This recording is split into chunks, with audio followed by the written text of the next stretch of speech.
what the hell was I thinking, having hair like that? I'm going to show you some pictures and you have to talk about it. It's in 1978. You're 41 years old and you're in Cannes for the movie Coming Home. What memory do you keep from this edition?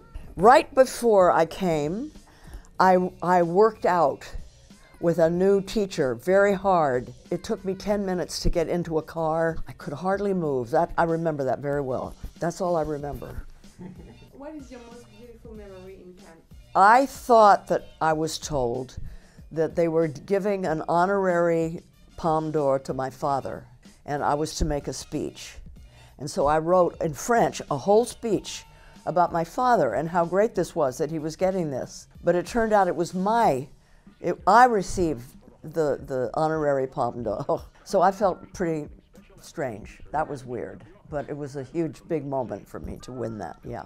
What advice would you give to a young woman who wants to be an actress? First of all, I would say, how much do you want to be an actress? Because it is very hard.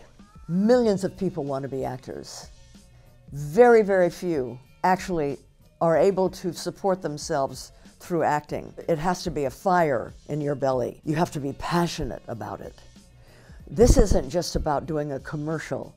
This is about, you have to learn how to enter the skin of someone else very profoundly. If that interests you, then find the best teacher that you can find, and then after you've gotten a little experience, try to get an agent. This was in 2011 in Los Angeles. You absolutely look stunning. What is your journey to self-worth? When I see this picture, I can think of two things. My dog, who I had for 17 years and she died, and my horrible hair. I do not like this photo at all. It makes me sad because of my little girl and the hen. Genesis of self-worth? Well, I certainly wouldn't feel it looking at that.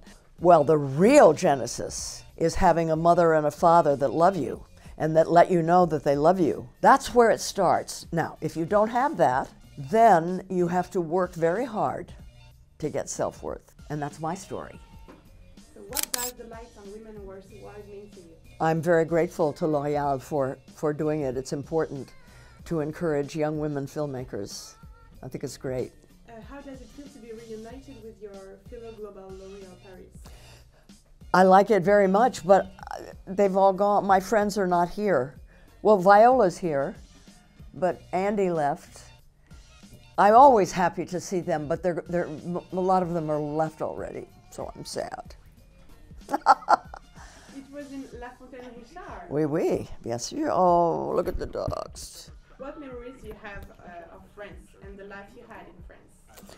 I loved living in the French countryside. You know, you read books, like at that time, I read books about Vietnam, and you would always come upon the word Hamlet. I didn't never know what a Hamlet was, but I was living in hamlets with peasants, French peasants. It's so great. I wish I'd known this before I made some of my movies. French farm women, you know, I made friends and I would go to their homes and they would go to shake hands. They would always shake like this because their hands would be wet, you know, or full of something, flour. So I spent a lot of time with farmers.